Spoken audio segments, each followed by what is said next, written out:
The chair recognizes Representative Wittenberg. I might need the microphone.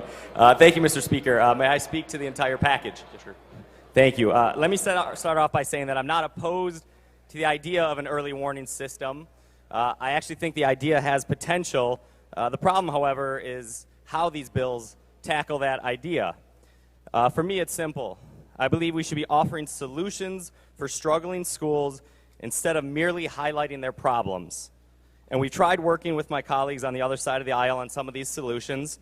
We offered up things like expanding the use of sinking funds, allowing schools to use them for purchases such as technology, busing, security, requiring school board members to undergo training on issues such as governance, public school financing, fiscal responsibility, and ethics, establishing a system in which schools in financial distress can ask for technical assistance from the ISD before a deficit elimination plan or emergency manager is imposed, mandating that the state pay for the increased costs associated with the compliance of this legislation and not the struggling school, and protecting core curriculum from budget cuts. But unfortunately, every single one of these true and honest solutions has been met with rejection. So let me ask you this. If we're truly trying to address schools that are already in distress, why would we handcuff them any further? Wouldn't we want to give them every opportunity to improve their situation so they don't get into this situation in the first place? The way these triggers are currently set up in these bills, it will flag hundreds of schools, and they're really, and are there really that many that are in financial distress? And if there are, then we have a bigger systemic problem that we need to address, and these bills don't do that. Unfortunately, these bills do nothing more than generate more reporting requirements and empower the state treasurer, expanding the role of government.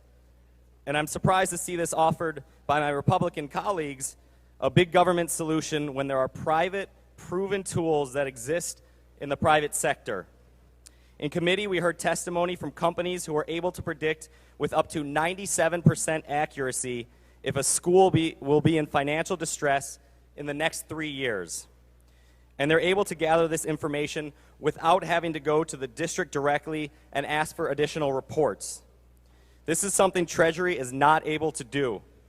So let me ask you this. Why are we not working with the private sector and working on local solutions? Why are we deciding on a big government solution to recreate the wheel under Treasury? Again, I'm asking my colleagues to continue working on these bills and to offer solutions for our struggling schools. It's simply not enough to highlight their problems and not offering solutions. Because without solutions, we are simply placing them on a fast track for a state takeover that will even further harm our students, our community, and our state. So I urge a no vote. Thank you, Representative Wittenberg.